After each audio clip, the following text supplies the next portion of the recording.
Innal hamdalillah nahmaduhu wa nasta'inuhu wa nastaghfiruh wa na'udzu billahi min shururi anfusina wa min sayyiati a'malina may yahdihillahu fala mudhillalah wa may yudlilhu falan tajida lahu waliyyan mursyida.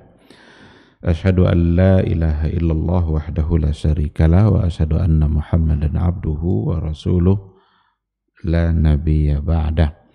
Ikhwati fillah, hadirin hadirat kaum muslimin dan muslimat yang dimuliakan Allah, mari kita awali kajian kita dengan memperbanyak syukur kepada Allah Subhanahu wa taala.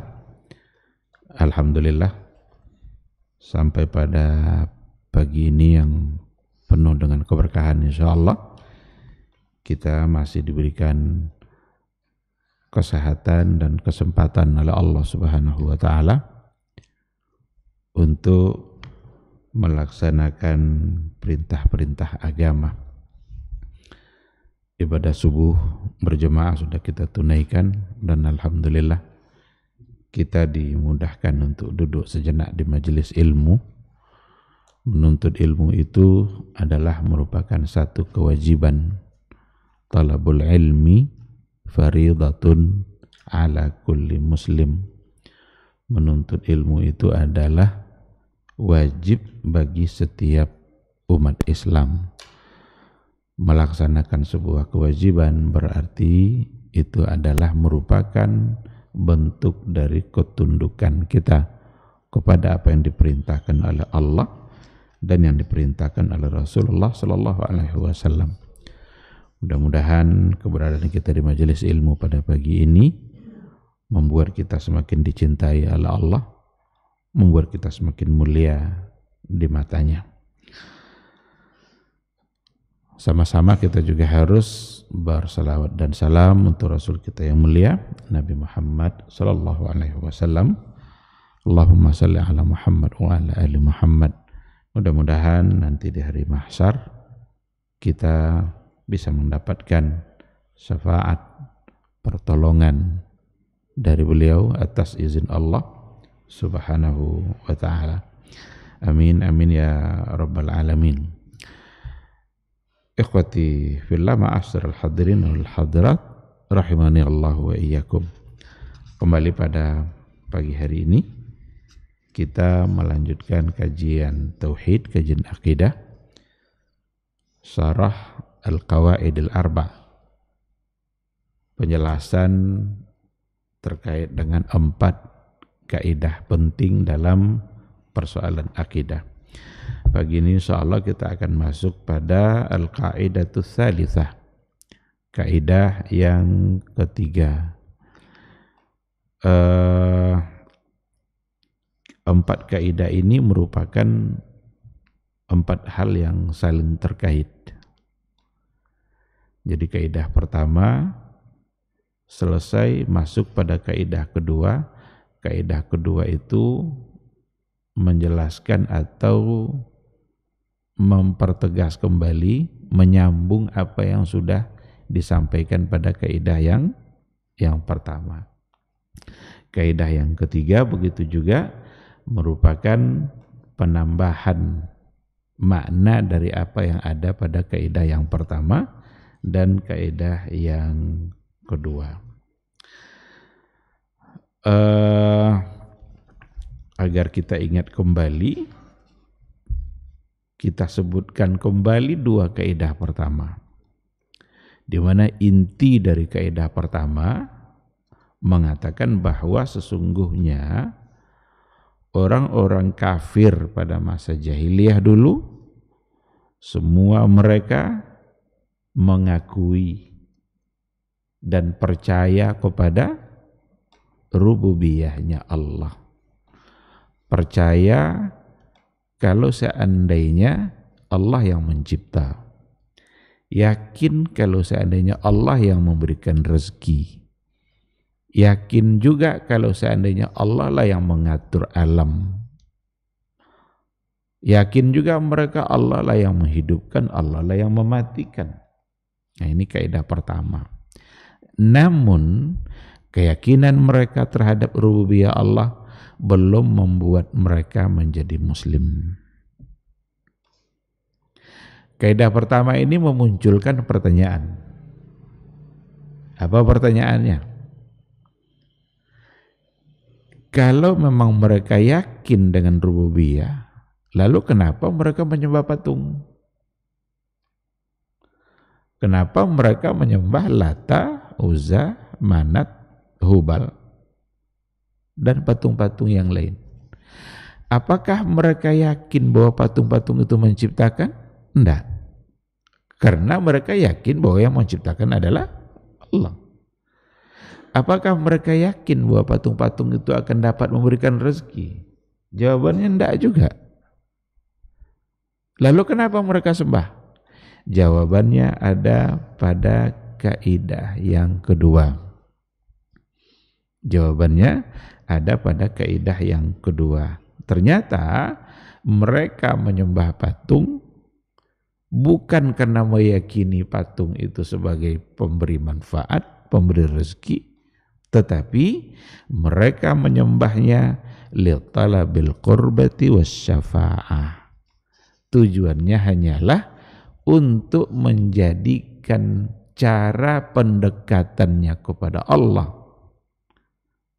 dan mereka menjadikan itu, menganggap mereka nanti bisa memberikan syafaat, dan tujuan mereka itu terbantahkan atau dibatalkan oleh ayat-ayat Al-Quranul Karim.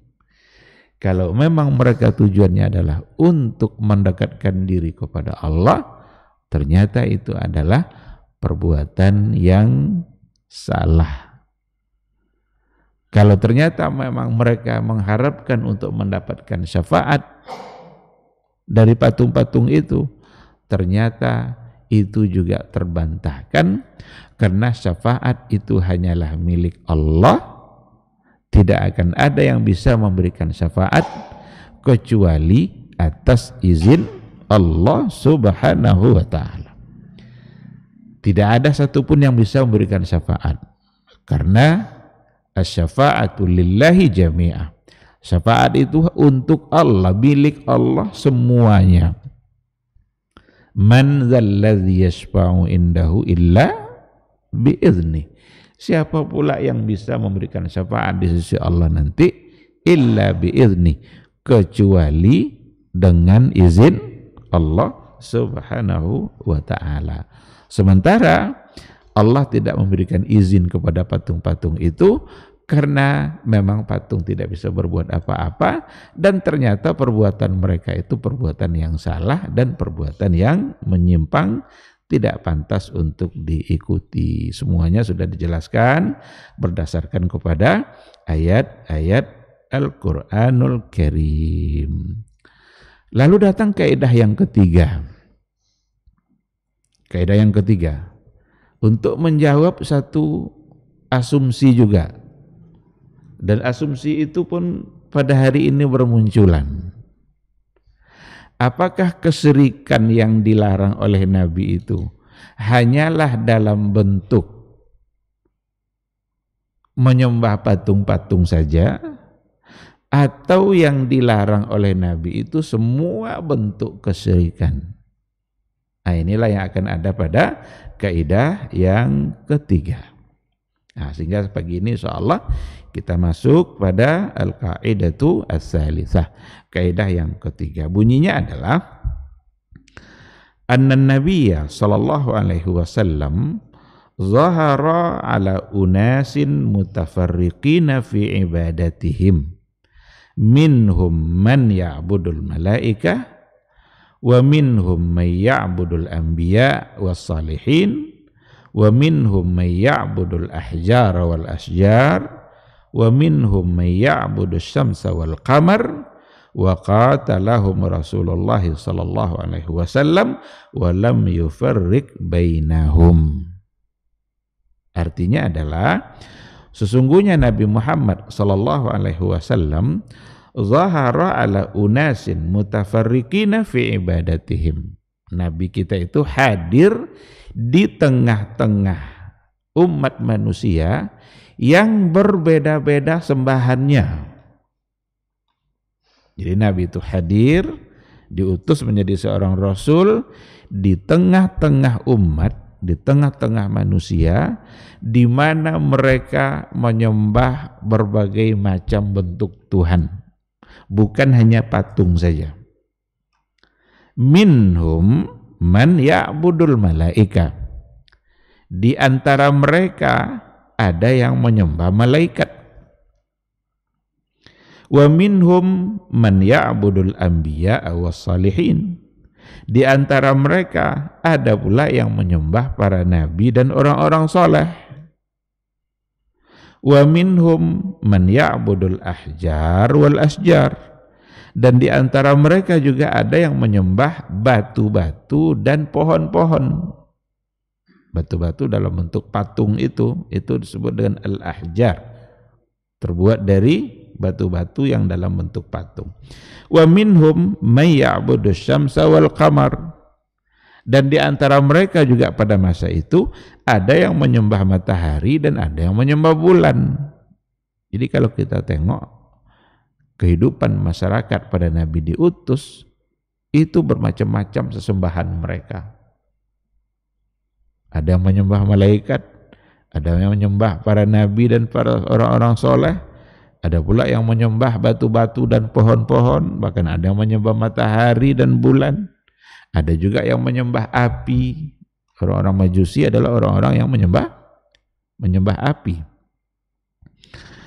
Namun wa qatalahum Rasulullah sallallahu alaihi wasallam wa lam yufarriq bainahum. Rasulullah sallallahu alaihi wasallam memerangi mereka semua tanpa membeda-bedakan. Memerangi dalam artian memberantas semua bentuk kesyirikan mereka. Wa lam yufarriq bainahum. Nabi tidak membeda-bedakan di antara mereka. Nah, inilah kaidah yang ketiga, di mana intinya adalah bahwa dakwah tauhid yang dibawa oleh Rasulullah sallallahu alaihi wasallam untuk memberantas semua bentuk kesyirikan yang terjadi pada masa itu. Bukan hanya untuk memberantas kesyirikan dalam bentuk menyembah patung-patung saja, atau dalam bentuk menyembah pohon-pohon besar saja. Ternyata juga di antara mereka ada yang menyembah-nyembah para nabi, ada yang menuhankan para nabi dan orang-orang soleh. Siapa contohnya? Orang Nasrani. Bukankah orang Nasrani menganggap Isa adalah anak Tuhan? Padahal Isa adalah Rasulullah. Berarti itu satu bentuk kesyirikan, karena sama dengan menyembah nabi. Nabi Isa itu adalah seorang rasul. Ya Bani Israel, inni Rasulullah ilaikum. Wahai Bani Israel, sesungguhnya saya ini adalah utusan Allah untuk kalian. Tapi orang-orang Nasara mentahrif, tidak lagi menganggap sebagai Rasulullah, tapi mereka mengatakan Isa ibnullah. Isa adalah anak Allah. Apakah ada orang pada masa dulu menyembah orang-orang soleh? Ada. Siapa contohnya? Orang Yahudi. Di mana orang Yahudi menuhankan Uzair. Orang Yahudi mengatakan bahwa wa qalatil yahudu Uzair ibnullah. Orang Yahudi mengatakan bahwa Uzair adalah anak Allah. Uzair itu adalah salah satu dari orang yang soleh yang hidup pada masa itu. Barangkali sejarahnya kita tahu Uzair itu seorang pemuda yang sangat cerdas, sangat tampan, hafal dia Taurat itu. Dia orang soleh. Tetapi Allah menunjukkan kekuasaannya pada Uzair. Di mana Uzair itu dimatikan selama 100 tahun. Mati, dia dimatikan selama 100 tahun. Lalu kemudian dia dihidupkan kembali. Dia mengira hanya setengah hari, tidur setengah hari atau 1 hari. Nah, ketika dia hidup kembali 100 tahun, dia balik ke kampungnya. Dan dia bilang, saya adalah Uzair. Masyarakat di situ tidak percaya. Mereka bilang, enggak, katanya Uzair sudah lama meninggal. Uzair 100 tahun yang lalu meninggal. Lalu kata Uzair, enggak, katanya, sayalah Uzair yang meninggal dulu itu. Akhirnya adalah di masyarakat itu seorang nenek-nenek yang sudah sangat tua yang hidup di masa Uzair. Hanya dia yang hidup generasi Uzair itu. Kata yang tua tadi, coba bawa Uzair ke sini. Iya, enggak, Uzair itu saya kenal dengan Uzair karena saya hidup pada masa dia. Ketika dihadapkan kepadanya Uzair, dia coba tes Uzair itu. Karena Uzair yang ada pada masa dulu adalah Uzair yang menghafal kitab sucinya. Dan ternyata semua pertanyaan itu dijawabnya. Lalu kata yang tua tadi, benar, ini adalah Uzair. Barulah mereka percaya kalau itu adalah Uzair. Cuma kepercayaan mereka mendatangkan kesyirikan. Inilah yang bersifat ghulu itu, melihat sesuatu yang ada kelebihan lalu menempatkannya lebih daripada yang seharusnya. Kan jarang-jarangnya itu, bahkan tidak pernah mungkin orang yang ketika dia dimatikan lalu hidup kembali. Kalau Ashabul Kahfi kan tidak dimatikan, dia hanya tertidur. Kalau Uzair memang dia dimatikan selama 100 tahun. Nah, mereka yang hidup pada masa itu, oh kalau begitu Uzair ini adalah orang istimewa. Nah, disitulah mereka mengatakan berarti Uzair adalah ibnullah, adalah anak Allah. Dituhankanlah Uzair, padahal dia adalah orang soleh.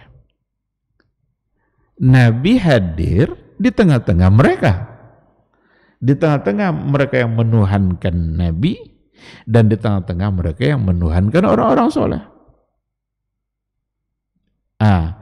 Dan juga ternyata di antara mereka ada orang-orang yang menyembah matahari dan menyembah bulan.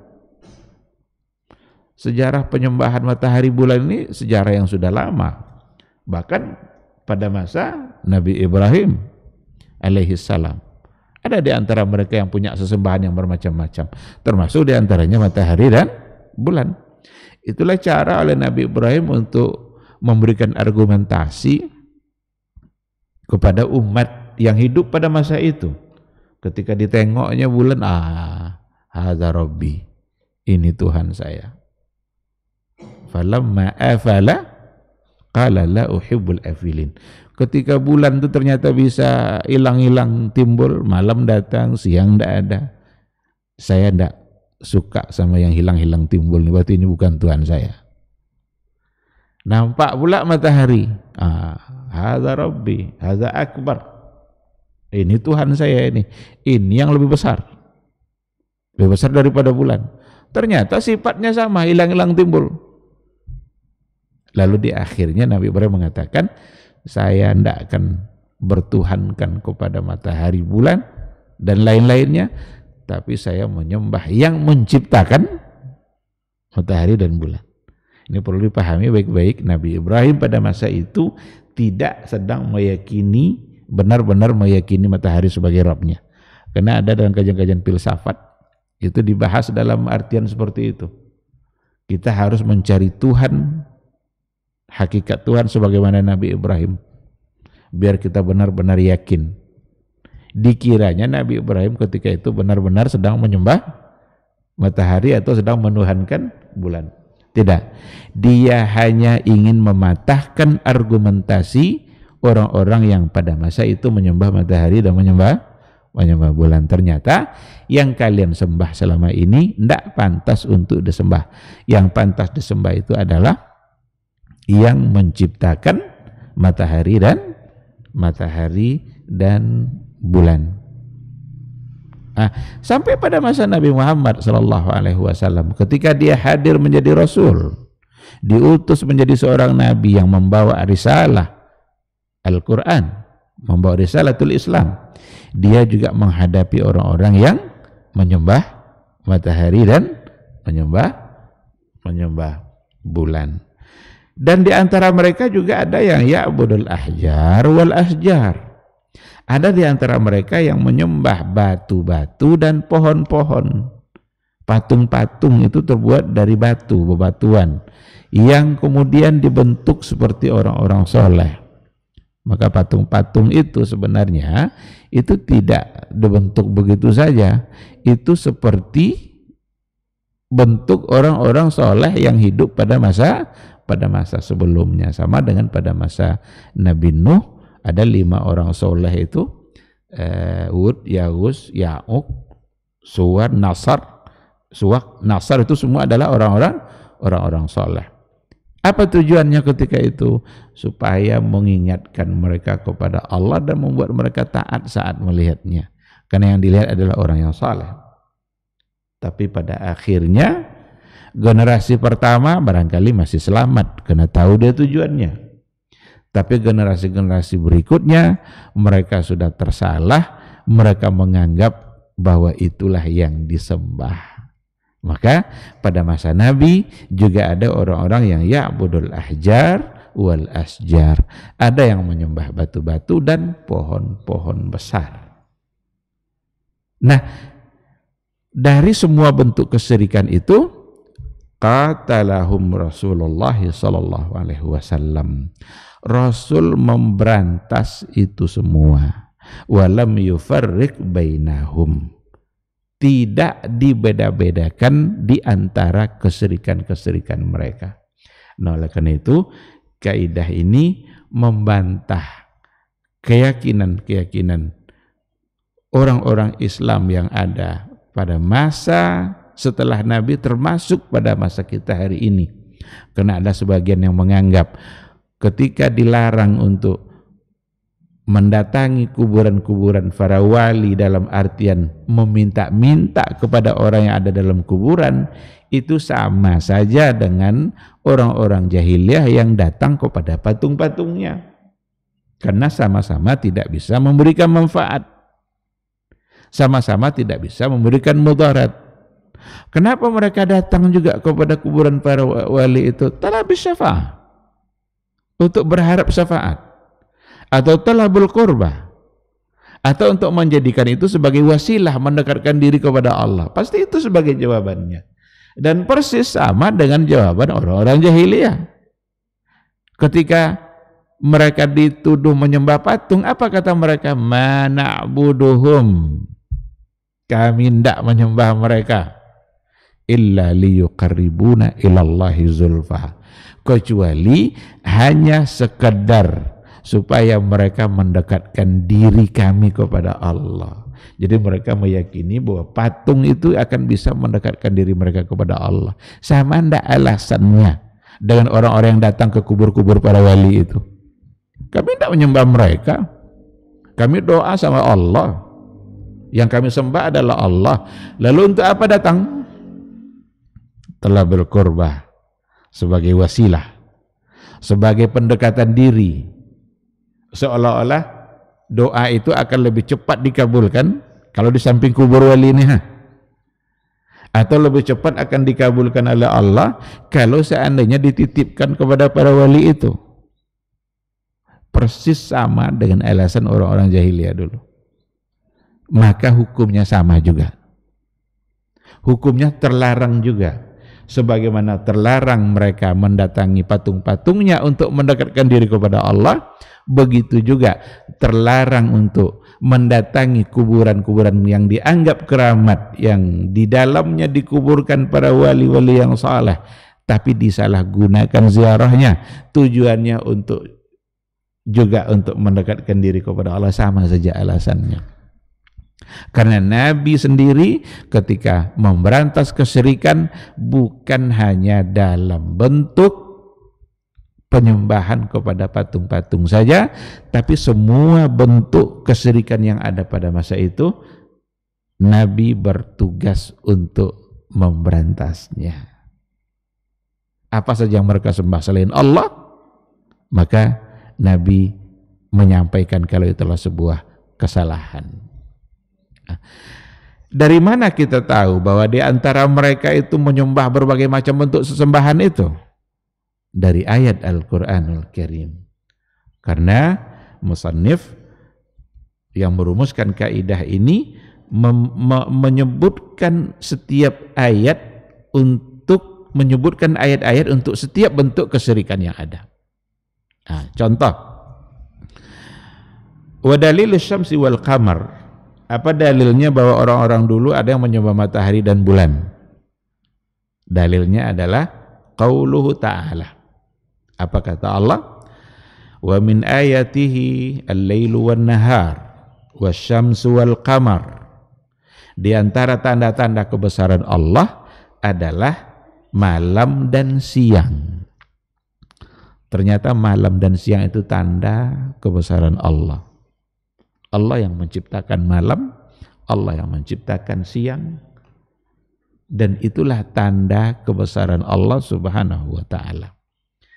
Sifat-sifat malam berbeda dengan sifat-sifat siang. Kalau dikatakan bahwa malam itu untuk istirahat, sedangkan siang adalah untuk ma'asya. Bagaimana kita bisa hidup, bagaimana kita mencari kehidupan. Kita harus menempatkan diri kita sesuai dengan yang ada, yang seharusnya. Kalau sudah malam, waktunya untuk beristirahat. Kalau sudah siang, jangan buat seperti malam. Dan itu semua adalah tanda-tanda dari kebesaran Allah Subhanahu wa ta'ala. Dan itu semua adalah kebutuhan kita. Semua adalah kita butuhkan. Kita memerlukan adanya waktu malam. Kita memerlukan adanya waktu siang. Ketika siang terbitlah matahari. Dan ketika malam matahari tidak ada. Tapi ada saatnya yang terbit adalah bulan. Dan itu berbeda. Cahaya bulan berbeda dengan cahaya matahari. Kalau untuk cahaya matahari disebut dengan diya. Kalau untuk cahaya bulan disebut dengan nur. Nur itu artinya cahaya. Diya, cahaya juga. Wal qamar, nur. Wasyams, diya. Untuk bulan ada cahaya, tapi untuk matahari juga ada cahaya. Ternyata berbeda. Kalau cahaya matahari itu ada di antaranya yang kadang-kadang cahayanya yang menyengat, sehingga membuat kulit kita menjadi, kita mungkin tak bisa menahan panasnya itu. Itu di antara cahaya matahari. Tapi untuk cahaya bulan itu tidak ada yang menyengat sama sekali. Maka disebut sebagai nur.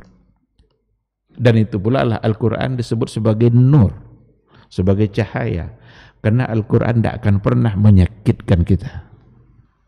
Selamanya Quran pasti akan membuat kita menjadi senang dan berbahagia. Sebagaimana kita melihat bulan. Itu juga lah sebabnya Rasulullah SAW memberikan perumpamaan untuk melihat wajah Allah nanti di hari akhir dengan seperti melihat kepada bulan. Tapi Nabi tidak menyebutnya seperti melihat kepada matahari. Oleh karena itu al-lail wan nahar itu ayat-ayat Allah. Wa min ayatihi al-lail wan nahar wasyamsu wal qamar. Matahari dan bulan itu juga merupakan tanda-tanda kebesaran Allah. Lalu kata Allah, la tasjudu lisyamsi wala lil qamar. Janganlah sujud kepada matahari dan jangan pula sujud kepada bulan. Wasjudu lillahillazi khalaqahunna. Tapi sujudlah kepada Allah yang menciptakan mereka semua. In kuntum iyyahu ta'budun. Jika kalian benar-benar kepadanya ta'budun, beribadah, menyembah. Ketika turun ayat la tasjudu lisyamsi wala lil qamar, jangan kalian sujud kepada matahari dan jangan pula kepada bulan. Ketika ayat itu turun, kira-kira karena ada orang yang menyembah matahari dan bulan atau tidak? Pasti karena ada. Tidak mungkin dilarang sesuatu yang tidak ada. Karena mereka ada yang menyembah matahari lah, Ada pula yang menyembah bulan, lah ayat ini turun. La tasjudu lisyams wala lil qamar. Maka menyembah matahari dan bulan itu bagian dari kesyirikan, sebagaimana dulu yang biasa dilakukan oleh orang-orang pada masa Nabi hadir sebagai rasul. Ayatnya dalam surat Fussilat ayat 37.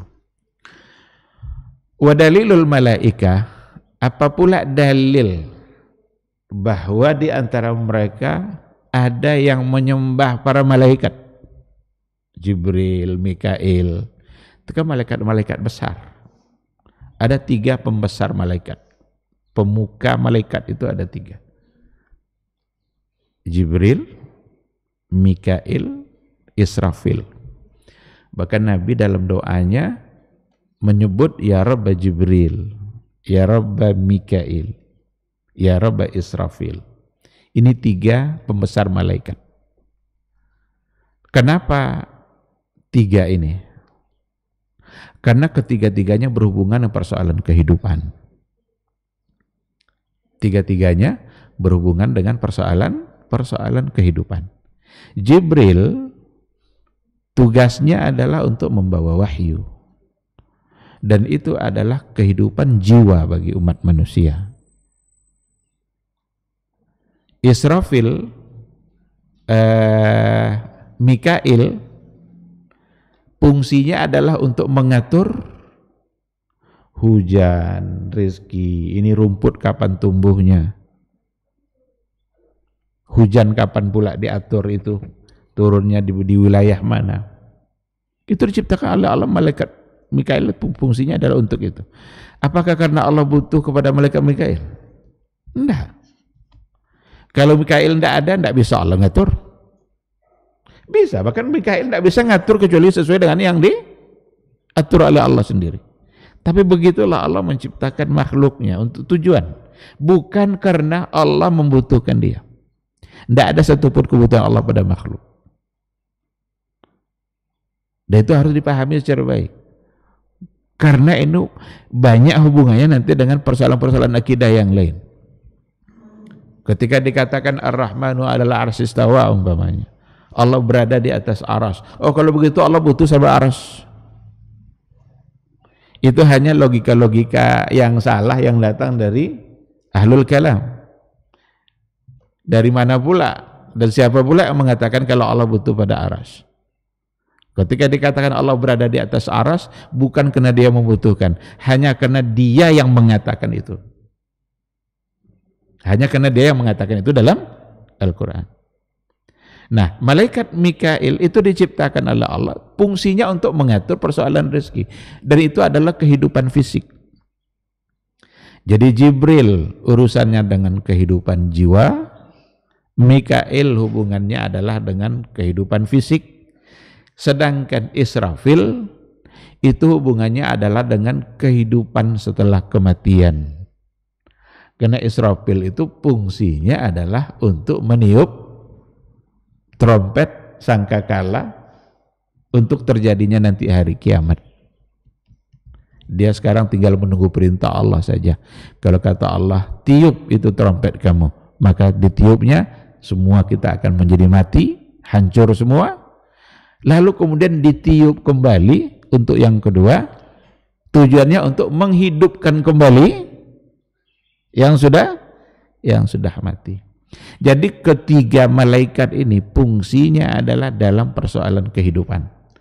Kehidupan jiwa, kehidupan fisik, dan kehidupan setelah kematian. Maka wajar di antara orang dulu ada yang menyembahnya. Karena dia tidak paham, karena dia tidak mengerti. Itulah yang dianggapnya yang paling pantas untuk disembah, karena dia memberikan kehidupan. Ternyata Al-Quranul Karim juga menyindir orang-orang yang melakukan kesyirikan seperti itu. Meskipun yang mereka sembah adalah malaikat, sebesar apapun malaikat, tapi sesungguhnya dia adalah kecil. Karena yang besar itu adalah Allah Subhanahu wa ta'ala. Dalam surat Ali Imran ayat 80 dikatakan, wala ya'murakum an tattakhidul malaikata wan nabiyyina arbaba. tidaklah dia memerintahkan kamu antattakhizul malaikata wan nabiyina arbaba. Jadi tidaklah dia, Allah memerintahkan kamu untuk supaya kamu mengambil malaikat-malaikat dan para nabi itu arbaba, sebagai Rabb, sebagai Tuhan, sebagai sesembahan. Tidak, Allah tidak memerintahkan itu. Kira-kira ketika ayat ini turun, ada enggak di antara mereka yang melakukan itu? Jawabannya ada. Makanya ayatnya turun untuk memberantas itu semua. Jadi Nabi diminta untuk menyampaikan bahwa kalian tidak pernah diperintahkan untuk menyembah malaikat dan menyembah para nabi. Karena yang harus disembah itu adalah Dia yang menciptakan malaikat dan Dia yang menciptakan nabi. Wa dalilul anbiya, dalil di mana mereka juga ada yang menyembah para nabi. Itu diantaranya surah Al-Maidah 116. Wa iz qala Allah ya Isa ibn Maryam a anta qulta lin-nas ittakhizuni wa ummi ilahaini min dunillah. Nah, ini dia. Ketika Allah berkata, ya Isa ibn Maryam, wahai Isa ibn Maryam, a anta qulta lin-nas, apakah engkau yang mengatakan kepada orang-orang, kepada manusia, ittakhizuni wa ummi ilahaini, jadikan saya dan ibu saya sebagai ilahaini, sebagai dua ilah yang disembah. Apakah kamu yang menyuruh itu? Nah, ini kan menegaskan bahwa menganggap Isa sebagai anak Tuhan, Maryam sebagai Tuhan ibu, berarti satu hal yang salah. Ini Al-Qur'annya. Kita jangan meyakini itu. Oh, kalau ada orang yang ingin juga meyakininya, silakan, itu urusan mereka. Karena itu pula pilihan mereka. Nabi diutus untuk menyampaikan bahwa itu adalah sesuatu yang salah. Ada yang mereka menerima, ada yang tidak. Itu persoalan hidayah. Maka ayat ini memberikan satu kepastian bahwa di antara mereka pada masa dulu ada yang menyembah Nabi dan ada yang menyembah orang-orang yang soleh. Maka orang-orang yang menyembah Isa sebagai Rabb, kamu kayak nyuruh itu atau enggak? Tapi ternyata tentu saja Isa sebagai utusan Allah tidak mungkin dia menyampaikan sesuatu kecuali sesuai dengan apa yang telah diajarkan oleh Allah dan oleh Rasulullah, oleh Nabi Isa kepada umatnya. Wa dalilus salihin, dalil bahwa mereka ada yang menyembah orang-orang yang saleh, itu ada di dalam surat Al-Isra ayat 57. Ulaika alladzina yad'una yabtaghuna ila rabbihimul wasilah ayyuhum aqrabu wa yarjuna rahmatahu wa yakhafuna adzabah. Ternyata memang orang-orang soleh itu dari dulu itu sudah dijadikan sebagai wasilah, sudah dijadikan sebagai bertawassul. Itu dari dulu ternyata. Dalam Al-Quran dikatakan ulaika allazina yad'una, mereka itulah orang-orang yang berdoa atau menyembah orang-orang soleh tadi, yabtaghuna ila rabbihimul wasilah. Yabtaghuna, mereka mencari, berharap itu sebagai wasilah ila rabbihim, sebagai tawassul yang bisa mendekatkan diri mereka kepada Rabbnya. Ayyuhum aqrab wa yarjuna rahmatahu, di mana mereka juga mengharapkan rahmatnya dan takut kepada azabnya. Oleh karena itu perbuatan-perbuatan menjadikan orang-orang soleh sebagai wasilah yang bisa mendekatkan diri kepada Allah bukan hanya perbuatan kesyirikan yang ada pada belakangan, pada masa-masa akhir. Enggak. Ternyata dari dulu juga sudah ada, sehingga ayat ini turun untuk memberantas itu semua. dan Nabi tidak membeda-bedakan apapun bentuk kesyirikannya. Yang terakhir yang disebutkan dalilul ahjar wal asjar, dalil bahwa di antara Tuhan yang ada pada masa itu adalah batu-batu dan pohon-pohon. Wa qauluhu ta'ala afara'aitumul lata wal uzza wa manata tsalitsatal ukhra. Lata, uzza, manat itu merupakan patung-patung, dan memang itulah dulu yang disembah oleh orang-orang jahiliyah yang ada di masyarakat Mekah. Ini sekedar contoh beberapa patung saja, padahal patung-patung itu jumlahnya banyak sekali. Bahkan dalam catatan sejarah dikatakan dalam Masjidil Haram saja, di dalamnya itu ada 360 patung. Ada juga patung-patung yang mereka buat sendiri-sendiri. Ketika mereka tidak punya Tuhannya, ada buatnya patung sendiri. Lalu diletakkan di rumah dia, itu yang dia sembah. Kalau masih ingat kita kisah Amr Ibnu Al-Jamuh yang dia buat Tuhannya sendiri, lalu disimpannya baik-baik, ternyata diambil oleh anak-anak, diletakkannya di tempat-tempat sampah. Sampai 3 hari, ternyata dicari-cari ketemulah Tuhannya di tumpukan sampah. Hari keempat dititipkannya di leher Tuhannya itu pedang. Nah, hai Tuhanku, ini pedang, silakan bela diri kamu sendiri. Kalau ada yang mencuri kamu, ini pedang. Ternyata pedangnya diambil, Tuhannya tetap aja ada dalam tumpukan sampah. Rupanya itulah awal hidayah. Oh, berarti Tuhan saya ini memang benar-benar tidak bisa memberikan manfaat apapun. Jangankan memberikan manfaat kepada saya, untuk dirinya saja dia tidak bisa bela. Ternyata itu awal hidayahnya yang membuat dia masuk Islam dan menjadi sahabat yang mulia. Maka ini adalah gambaran dari ayat-ayat yang kita sampaikan tadi, itu semua bentuk-bentuk kesyirikan. Tuhan yang mereka sembah juga berbeda-beda. Di antaranya ada orang-orang soleh yang mereka jadikan sebagai cara untuk wasilah, bertawassul. Maka tidak ada alasan lagi untuk menganggap tawassul ini kan hanya persoalan fikih. Karena ini yang berkembang sekarang nih. Tawassul itu, wasilah itu, ini bukan persoalan akidah, tidak boleh dipersoalkan. Ini masalah fikih, perbedaan pendapat para ulama. Ini kan cara berdoa. Kalau cara berdoa kan sama dengan cara sholat, kan masalah fikih. Takbiratul ihram, nanti ada ruku, ada sujud, dianggap sebagai masalah fikih yang kita harus toleransi. Saya ingin mengatakan bahwa persoalan doa, ad-doa mukhul ibadah. Doa itu adalah inti dari ibadah. Dan doa itu persoalan akidah, persoalan tauhid. Karena iyyaka na'budu wa iyyaka nasta'in. Wa annal masajida lillah fala tad'u ma'allahi ahada. Fala tad'u ma'allahi ahada. Maka jangan kalian berdoa, beribadah kepada selain Allah. Wasilah, bertawassul, memang Allah yang disembah. Karena memang mereka tidak mungkin menyembahnya, karena dia tahu kalau itu tidak bisa memberikan manfaat. Bukan dia yang menghidupkan, bukan dia yang memberi rezeki.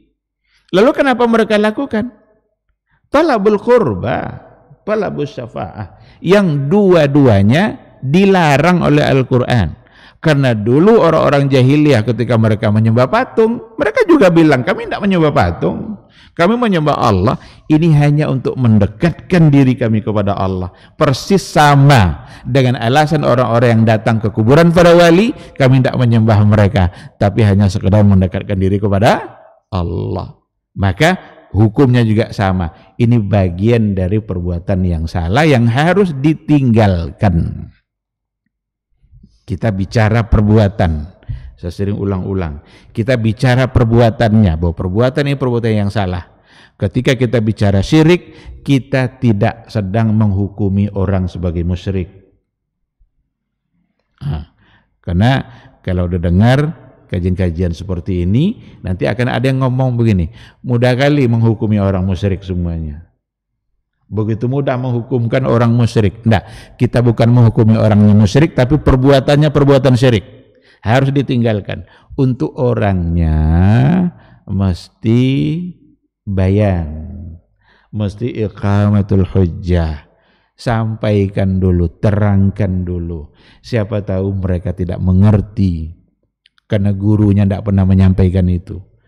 Bagaimana mungkin guru menyampaikan itu syirik, gurunya melakukan itu?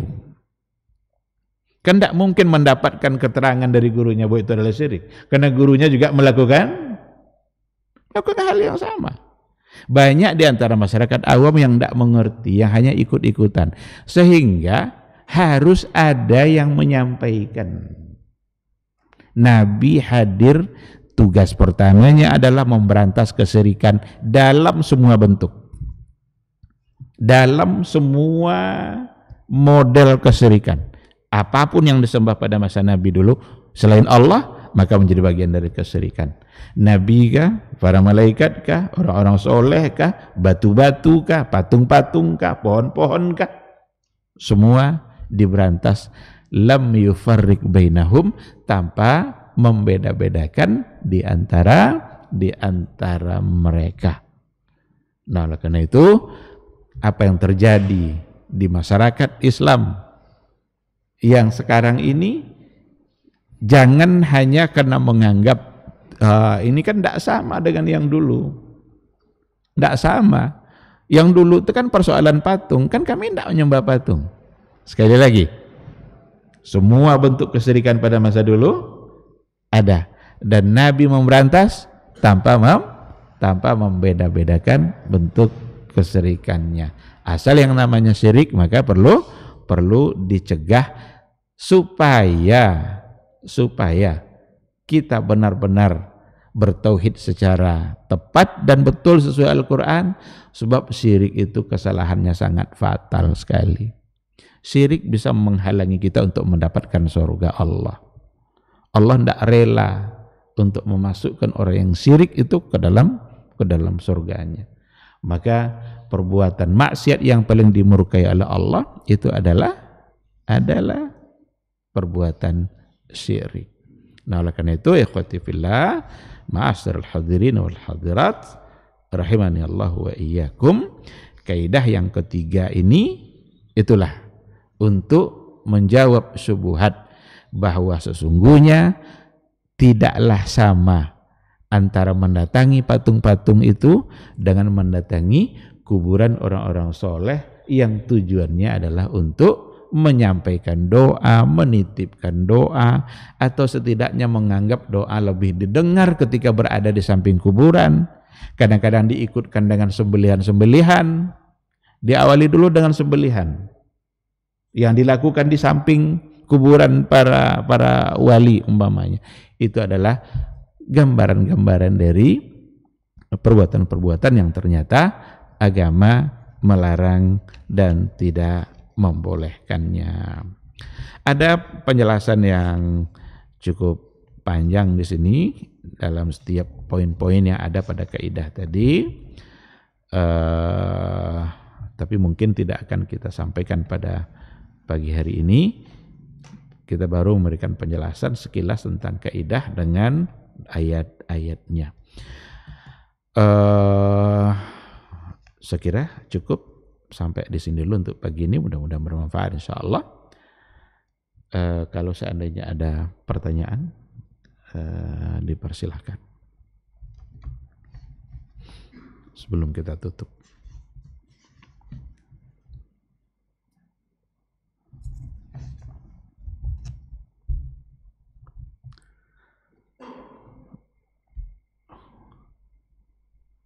Tidak ada? Baik.